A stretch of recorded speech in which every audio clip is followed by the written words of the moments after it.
আমার চ্যানেল গল্পের ঝাঁপিতে তোমাদের সকলকে আবারও স্বাগত। আশা করি সকলেই খুব ভালো আছো। আজ আমি তোমাদের যে ছোট গল্প পড়ে শোনাবো তার নাম অচিন পাখি। লিখেছেন আমাদের সকলের প্রিয় সুচিত্রা ভট্টাচার্য। অঞ্জনা জল ভরা চোখে দেখছিল পাখিটাকে। ছোট্ট, এতটুকুন তুলতুলে পাখি। এক হাতের মুঠিতেই বুঝি ধরে ফেলা যায় তাকে। গাঢ় নীল রঙের ডানা, আলতা মাখা ঠোঁট, মাথায় ছোট্ট লাল ঝুঁটি, বুকের নিচে সাদা হলুদের ছিটছিট, চোখ দুটো মিশমিশে কালো। শোয়ার ঘরের দক্ষিণে একটাই খোলা জানলা। জানলা জুড়ে লতা পাতার নকশা করা বাহারি গ্রিল। সেই গ্রিলে বসে পাখিটা আবার ডাকল, কই কই। অঞ্জনার বুকের ভিতরটা ধড়াস করে উঠল। মৌকি ডাকলো তাকে। পাখিটা আবার ডেকেছে, কই কই। কোত্থেকে এলো পাখিটা? এভাবে ডাকছেই বা কেন? আগে তো কখনো পাখিটাকে চোখে পড়েনি অঞ্জনার। তা চোখে পড়ার কথাও নয়। দেখবেটা কখন? এই 1 মাস ধরে বাড়ি ভর্তি শুধু লোক আর লোক। আত্মীয় স্বজন, বন্ধু বান্ধব, পাড়াপড়শি, সকাল বিকেল সন্ধে বাড়ি পরিপূর্ণ। বাবা আসছে, কাকা আসছে, ভাসুর, জা, দেওর, ননদরা আসছে তো আসছেই। যেই খবরটা শোনে সেই দৌড়ে আসে। মা দিদিরা তো এসে ছায়ার মতো পাশে পাশে রইল বেশ কটা দিন। দাদা বৌদিরা এবেলা ওবেলা। বুকের মধ্যে কান্না জমার ফাঁকটুকুও ছিল না অঞ্জনার। প্রথম কদিন তো একেবারেই না। দাদা, ভাই, ভাসুর, দেওরেরা সেই যে পাষাণ চাপা বুকে শ্মশানে রেখে এলো মেয়েটাকে, তারপর থেকে টানা 3 দিন ঘুমের ওষুধে অঞ্জনা আধা অচেতন। অদ্ভুত সেই ঘোরের মধ্যে অঞ্জনা শুধু আবছাভাবে শুনেছে কথা আর কথা। 2 কামরার ছোট্ট ভাড়া বাড়ি, অবিরাম কথার প্লাবনে থই থই। বসার ঘর, শোয়ার ঘর, রান্নাঘর, সোফা, খাট, আলমারি, ড্রেসিং টেবিল, আয়না, হাতা, খুন্তি, হাঁড়ি, কড়া সব কিছুতেই ঝিঝির ডাকের মতন একঘেয়ে একটানা বেজে চলেছে কথারা। ডান পাশ ফিরলে শব্দটা বাজে। মেয়েটা এভাবে সবাইকে কাঁদিয়ে চলে যাবে ভাবতেই পারিনি গো। কি সুন্দর কটকট করে কথা বলতো সারাক্ষণ। 3 বছরের মেয়ে কেমন পাকা বুড়ির মতন গান করতো, ধীরে ধীরে প্যার কো বাড়ানা হ্যায়। এই তো পয়লা বৈশাখ আমাদের ওখানে গিয়ে আমার গলা জড়িয়ে কি বায়না, কাকি গো আজ পয়লা বৈশাখ, আজ আইসক্রিম খেলে গলা ব্যথা হবে না। আইসক্রিম বলতে পারতো না, বলতো আশকরিম। বাঁ পাশে ঘুরলে ঘর জুড়ে আর এক ধরনের ফিসফাস, ক্ষোভ, ক্রোধ, হাহুতাশের তপ্ত বাতাস। ওইটুকু মেয়ের গলায় অত বড় একটা ছিপি আটকেছি, তাকে কিনা 6 ঘন্টা এমনি এমনি ফেলে রাখলো হাসপাতালে। ডাক্তারগুলোকে ফায়ারিং স্কোয়াডে দাঁড় করিয়ে দেওয়া উচিত একেবারে। পাষণ্ড পাষণ্ড সব।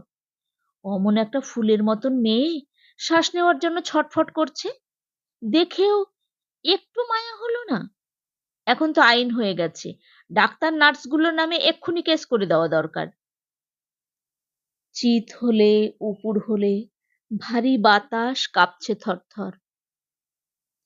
নাতনি আমার 2 দিনের জন্য মায়া বাড়াতে এসেছিল গো, পাপের পৃথিবীতে আর টিকতে পারল না। তিনিই দিয়েছিলেন, তিনিই নিয়ে নিলেন। দুর্ঘটনাটা তো নিমিত্ত মাত্র। এত সব অজস্র কথার দিনে পাখিটা কি এসেছিল কখনো? শুনেছে কিছু? কে জানে। অঞ্জনা আঁচলে চোখ মুছল। যারা এসেছিল তারা সবাই চলে গেছে একে একে। এখন শুধু সে আর শান্তনু। আর 2 কামরার এই ছোট্ট ভাড়া বাড়ি। ছোট্ট কোথায়, কথারা সব ফিরে যাওয়ার পর 10 বাই 12 ঘর দুখানা কখন প্রকাণ্ড মাঠের মতন বিস্তীর্ণ হয়ে গেছে। এই মাঠে এতটুকু সবুজ নেই, আকাশ নেই, শুধু এক রুক্ষ পোড়ামাটি বিরাজ করছে আদিগন্ত। এই মাটির সমস্ত রস নিংড়ে নিয়ে চলে গেছে মৌ। অঞ্জনার সংসার পুরোপুরি দেউলিয়া। এমন এক নিঃস্ব বাড়িতে কেন এলো এই পাখি? এ সপ্তাহ থেকে আবার অফিসে বেরোচ্ছে শান্তনু।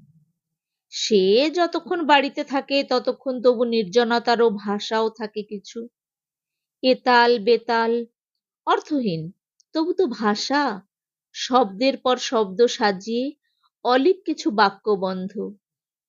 সকালবেলা চায়ের টেবিলে মুখোমুখি বসেছে দুজনে। চায়ের সঙ্গে একটা বিস্কিট খাও। ভালো লাগছে না। মাথার ব্যথাটা রাত্রিরে বাম লাগিয়ে কমেছিল? না, ওষুধ খেয়েছিলাম। চায়ে চুমুক দিয়ে শান্তনু আবার কথা খুঁজল। বাড়িতে চিনি নেই? কেন? চায়ে চিনি কম দিয়েছ। কমই ভালো।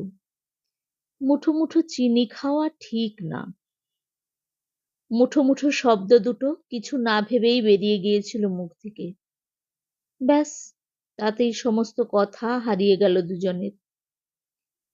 মেয়েটা যখন তখন বয়াম খুলে মুঠো মুঠো চিনি খেত। মেয়েকে জব্দ করতে চিনির বয়াম উঁচু তাকে তুলে রেখেছিল অঞ্জনা। একদিন মোড়ায় উঠে সেটা পারতে গিয়ে ঠাস করে মেয়ের গালে একটা চড় মেরেছিল অঞ্জনা। সারাক্ষণ মুঠো মুঠো চিনি খাওয়া তোমার আমি বার করছি। শান্তনু দৌড়ে এসে মায়ের হাত থেকে বাঁচিয়েছিল মৌকে। অঞ্জনা চুপচাপ চায়ে চুমুক দিচ্ছে। শান্তনুর চোখ মিছিমিছি খবরের কাগজের পাতায়। দুজনেই প্রাণপণে অন্য কোনো কথা খুঁজে পাওয়ার জন্য হাঁচড় পাচড় করছে। দুজনেই প্রাণপণে চায় কাঠের টেবিলটা কিছু কথা বলে উঠুক। দেওয়াল থেকে ফুটে বেরোক অন্য কোনো শব্দ। কিন্তু শব্দের পৃথিবী শব্দের মতোই চুপ। শান্তনু রোবটের মতন হাত পা নাড়ল কিছুক্ষণ। রোবটের মতন উঠে বাথরুমে ঢুকে গেল। রোবটের মতন অঞ্জনা চলে গেল রান্নাঘরে। বাথরুমের রোবট এক দৃষ্টে তাকিয়ে আছে গোলাপি রঙের বেবি টুথব্রাশটার দিকে। রান্নাঘরের রোবট স্থির চোখে দেখছে উঁচু তাকে তুলে রাখা পোর্সিলিনের বয়াম। অফিসে বেরোনোর আগে অঞ্জনার মাথায় আলতো হাত রাখল শান্তনু। ঠিক সময় খেয়ে নিও, বেলা করো না। অঞ্জনার গলা কেঁপে গেল। কখন ফিরছ? যত তাড়াতাড়ি পারি। এসে আজ তোমাকে নিয়ে দিদির বাড়ি যাব। দরজার বাইরে পা ফেলতে গিয়েও শান্তনু শোকেসটার দিকে তাকিয়ে ফেলল। অঞ্জনার জামাইবাবু ল্যামিনেট বাধাই করে শোকেসের মাথায় মৌকে সাজিয়ে রেখে গেছে। শান্তনুর চোখে চোখ পড়তেই মেয়েটা হেসে উঠেছে খিলখিল। শান্তনু মনে মনে বলল, টাটা মৌ। শান্তনু চলে গেলে গোটা বাড়ি ধীর পায়ে ঘুরে বেড়ায় অঞ্জনা। খবরের কাগজে চোখ বোলায়। দুনিয়া জুড়ে এত লক্ষ লক্ষ খবর ছড়িয়ে একটা খবরও রঞ্জনার মস্তিষ্কে সেধতে পারে না। কাগজ ভাঁজ করে আবার সে এঘর ওঘর করে। সর্বত্র ছড়িয়ে আছে মৌ।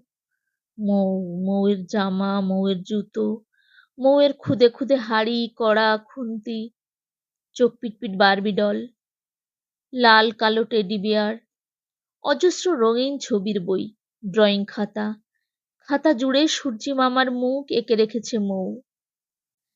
প্যাস্টেল পেন্সিলে রং করা হলুদ বৃত্তের মাঝখানে একটা দাড়ি গোফওয়ালা মানুষের মুখের আদল।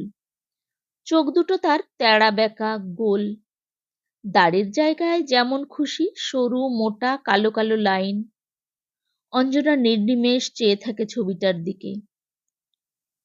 ঠোঁটের কোণে একটা মৃদু হাসি দেখা ফুটতে গিয়েও দুমড়ে ভেঙে পড়ে। বেলা যায়। বেলা বাড়লে একসময় ভারী শরীরটাকে টেনে তুলে স্নান সেরে আসে অঞ্জনা। যন্ত্রের মতন ভাত তোলে মুখে। তারপর বিছানায় নিথর পড়ে থাকে সারাটা দুপুর। বেলা যায়, আবার যায়ও না। কখনো কখনো সময় এমন খুঁটি গেড়ে দাঁড়িয়ে পড়ে, সমস্ত শক্তি দিয়ে ঠেলেও এতটুকু নড়ানো যায় না তাকে।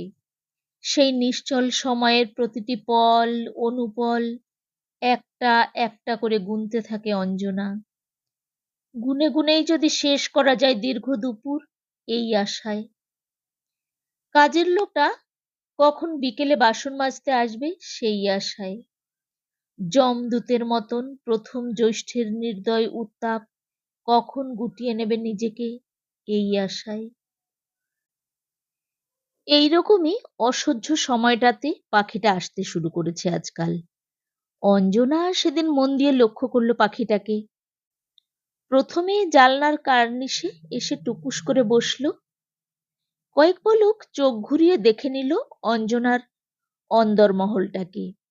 কাউকে যেন খুঁজছে। লেজ নাড়িয়ে ডেকে উঠল, কই কই। অঞ্জনা পায়ে পায়ে এগোলো। সঙ্গে সঙ্গে ঝিলিক হেসে উড়ে পালিয়ে গিয়েছে পাখি। জানলার গ্রিলে মুখ ঠেকিয়ে অঞ্জনা বহুক্ষণ খুঁজল তাকে। নাগরিক নিয়ম ভেঙে এই বাড়ির গায়ে এক ফালি জমি কি করে যেন ফাঁকা পড়ে আছে এখনো, গাছে আগাছায় ভরাট। তার মধ্যে দু তিনটে নিষ্ফলা পেঁপে গাছকে টপকে বুক ফুলিয়ে দাঁড়িয়ে এক কৃষ্ণচূড়া। ফুলে ফুলে তার ডালপালা অদৃশ্য প্রায়। ওইখানেই কি লুকোলো পাখি, নাকি পেঁপের ডালে বাসা বেঁধেছে? নকশা করা গরাদে মুখ চেপে অঞ্জনা তন্ন তন্ন করে খুঁজছে পাখিটাকে। কৃষ্ণচূড়ার কাণ্ড বেয়ে দুটো কাঠবেড়ালি ছুটোছুটি করছে ক্রমাগত। একজোড়া ছাতার পাখি ডালে বসে খুঁটছে পরস্পরকে। গোটা কয়েক শালিক আগাছার ঝোপে তার স্বরে নির্বিকার ঝগড়া করে চলেছে। ওই পাখিটা কোথাও নেই। বাইরের ঘরে কলিং বেল আর্তনাদ করে উঠল। কাজের লোকটা এসে গেছে। সেদিনকার মতন পাখিটাকে ভুলল অঞ্জনা। পাখি কিন্তু ভোলেনি। পরদিন আবার এসেছে, ঠিক ওই দুপুরবেলায়। একটু যেন বেশি চঞ্চল আজ। মিহি পায়ে কার্নিশ থেকে গ্রিলে এলো, গ্রিল বেয়ে কার্নিশে, দুরন্ত পায়ে কার্নিশ ধরে পায়চারি করলো। উড়তে উড়তে ছুটতে ছুটতে আচমকা ঘুরেছে অঞ্জনার দিকে। নিঝুম ঘরে ঢুকে আলো ছায়ার খেলা দেখাচ্ছে রোদ্দুর। অঞ্জনার নিঃশ্বাস বন্ধ। এতটুকু নড়তে পারছে না, নড়লেই যদি সে পালিয়ে যায়। পাখিটারও মিশমিশে কালো চোখ নিষ্পলক। অঞ্জনার চোখে চোখ রেখে অবিকল মানুষের স্বরে ডেকে উঠল, কই কই। রাত্রে শান্তনুকে গল্পটা না বলে পারল না অঞ্জনা। শান্তনু বিছানায় শুয়ে সিগারেট খাচ্ছিল। ইদানিং সিগারেট খাওয়া তার বেড়েছে। শোয়ার আগে মাথায় ধোঁয়া না গেলেই চোখ বুঝতে অসুবিধা হয় তার। অঞ্জনার কথা শুনে সে আন্তাবড়ি মন্তব্য করে বসল, মনে হয় ওটা বসন্ত বৌদি। ধুর, বসন্ত বৌদি তো টুকটুকে হলুদ হয়। বললাম না, পাখিটার রং ঘন নীল, অনেকটা নেভি ব্লু টাইপের। বুলবুলি টুনটুনিও হতে পারে। বুলবুলি টুনটুনির পেটে মোটেই ওরকম সাদা হলুদ স্পট থাকে না। তাহলে মুনিয়া? যাহ, মুনিয়ার মাথায় ঝুঁটি থাকে বুঝি। বুকের উপরে রাখা অ্যাস্ট্রেতে ছাই ফেলল শান্তনু। এতদিন পর অঞ্জনার সঙ্গে হালকা গল্প করতে পেরে ভালো লাগছিল তার। তবে শিওর ওটা নীলকণ্ঠ। মোটেই না, নীলকণ্ঠ অনেক বড় হয়, অত ছোট নাকি। তবে আর নাম মনে করতে পারছি না। পাখি সম্পর্কে আমার নলেজ খুব পুয়ার। অঞ্জনা আলো নিভিয়ে শান্তনুর পাশে এসে শুলো। আমার না কিরকম অন্যরকম মনে হচ্ছে। কিরকম? ওটা না পাখি নয়। পাখি নয় মানে? শান্তনু শব্দ করে হেসে উঠল। হাসির দমকে বুক থেকে কাচের অ্যাস্ট্রে গড়িয়ে পড়ে যাচ্ছিল। সিগারেটটা তাতে নিবিয়ে তাড়াতাড়ি হাত বাড়িয়ে ঢুকিয়ে দিল খাটের নিচে। এই বলছো পাখি, এই বলছো পাখি নয়। অঞ্জনা যেন নিজের সঙ্গে কথা বলছে এবার। পাখি নয়ই তো। তবে কি পতঙ্গ? না, ওটা মৌ, আমাদের মৌ। অঞ্জনার স্বর এমন অলৌকিক যে প্রথমটা শান্তনুও শিউরে উঠেছে। পরক্ষণে হাত রেখেছে অঞ্জনার গায়ে।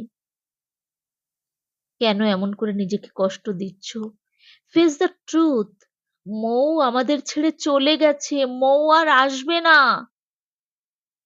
অন্ধকারে ছেয়ে গেছে ঘর। গাঢ় নয়, এক ঝাপসা কালো অন্ধকার। অঞ্জনা জানলায় এসে দাঁড়ালো। ওপারের ফ্ল্যাট বাড়ি থেকে তেরছাভাবে আলো এসে পড়েছে চিলতে জমিটায়। সেই আলোতে ছায়া ছায়া গাছ আগাছা দেখছে অঞ্জনা। ফিসফিস করে বলল, ওখানে কোথাও পাখিটা নেই, আমি খুঁজে দেখেছি। শান্তনু বিছানা থেকেই উত্তর দিল, এখানেই থাকতে হবে তার তো কোনো মানে নেই, অন্য কোথাও থেকে উড়ে আসতে পারে। আমার জানলাতেই আসবে কেন? বারে, পাশে এক টুকরো ফাঁকা জায়গা, গাছপালাও আছে, যে কোনো পাখি আসতে পারে, ইচ্ছে হলে জানলাতে বসতেও পারে। এতদিন তবে কেন আসেনি? হয়তো এসেছিল, তুমি খেয়াল করোনি, সারাদিন যা ব্যস্ত থাকতে। আমি এত বেখেয়াল? একটা পাখি জানলায় এসে বসছে, নাচছে, উড়ছে। অঞ্জনার স্বর দূর থেকে দূরান্তে ভেসে যাচ্ছে।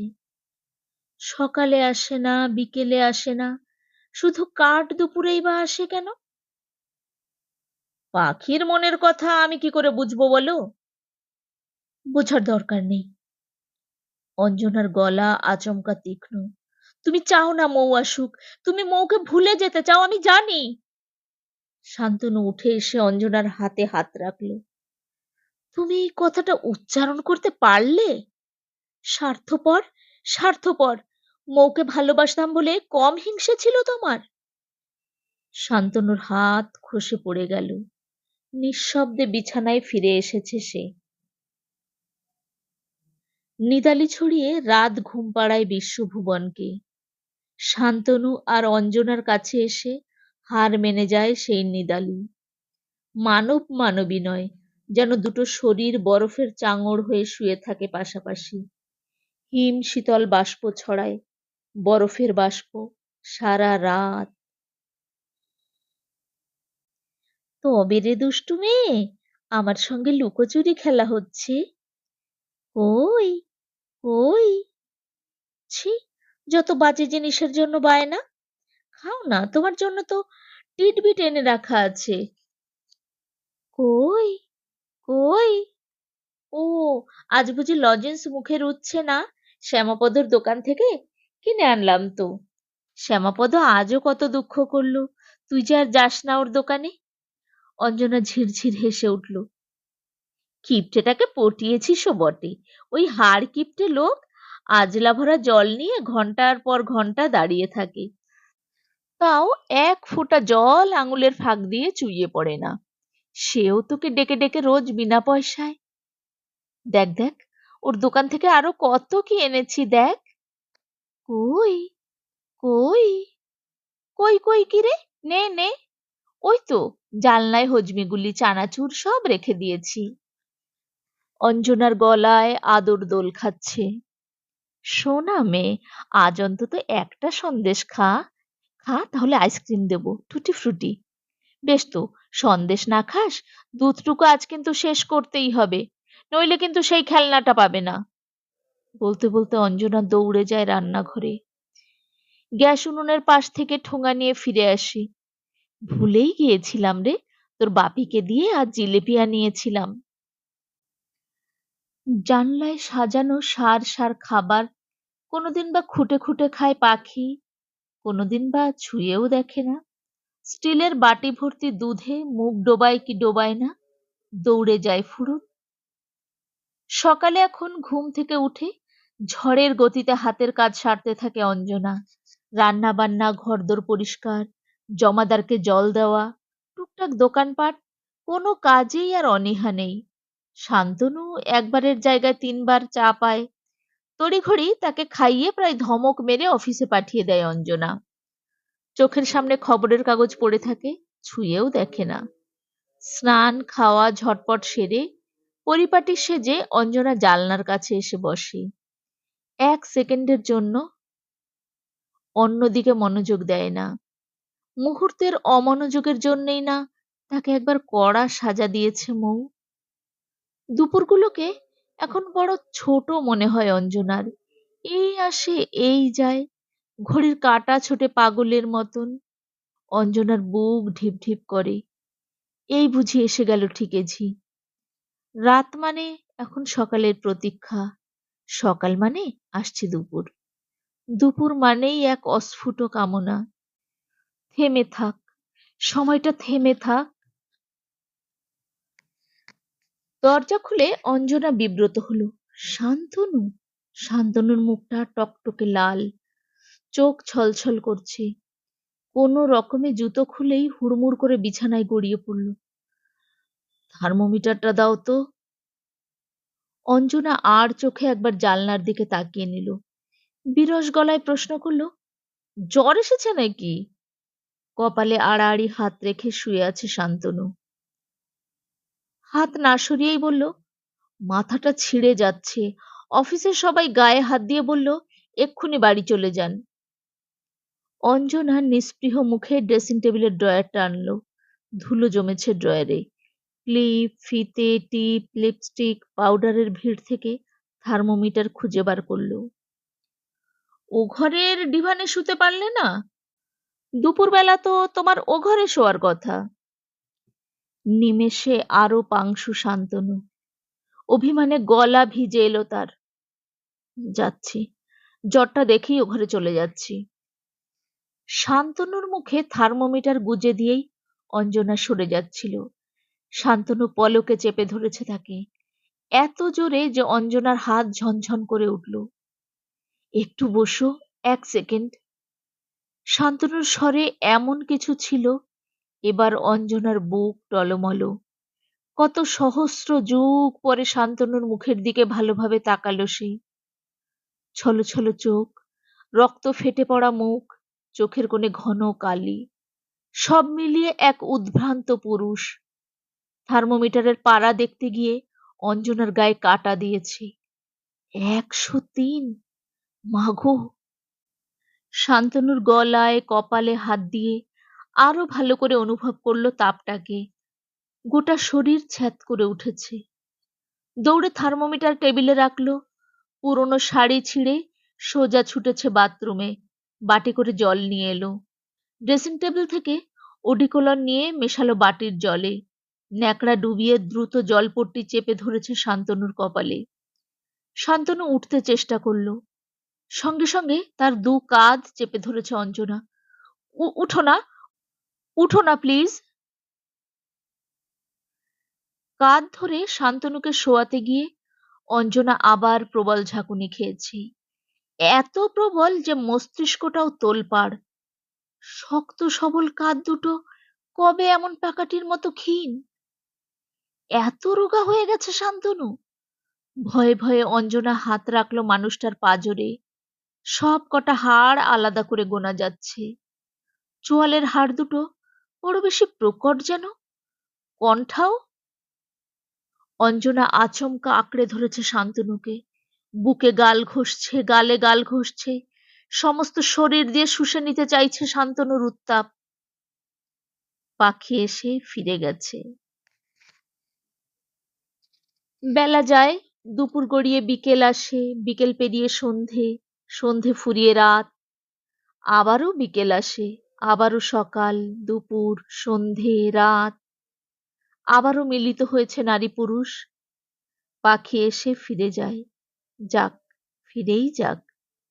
মাঝে মাঝে যখন মিহি স্বরের মতো জ্যোৎস্না লুটোপুটি খাবে অঞ্জনার বিছানায়, পাশের জমির পেঁপে গাছ আর কৃষ্ণচূড়া যেদিন হাওয়ায় আনমনে দোল খাবে সারা রাত, সেই সব রাতেই না হয় অঞ্জনার কাছে আসুক পাখিটা, কান্না হয়ে, স্বপ্ন হয়ে। এতক্ষণ তোমরা শুনছিলে সুচিত্রা ভট্টাচার্যের লেখা ছোট গল্প অচিন পাখি। গল্পটা কেমন লাগলো কমেন্ট বক্সে লিখে ফেলো। গল্পটা যদি ভালো লাগে লাইক দিতে আর শেয়ার করতে ভুলো না। আর গল্প পাঠ যদি তোমাদের ভালো লাগে তাহলে আমার চ্যানেলটিকে সাবস্ক্রাইব করো প্লিজ। চ্যানেলটি সাবস্ক্রাইব করলে পরবর্তীতে যে গল্পই পোস্ট করব সবার আগে পৌঁছে যাবে তোমার ফোনে। অনেক অনেক ভালোবাসা রইল। ভালো থেকো। আবার অন্য গল্প শোনাবো তোমাদের।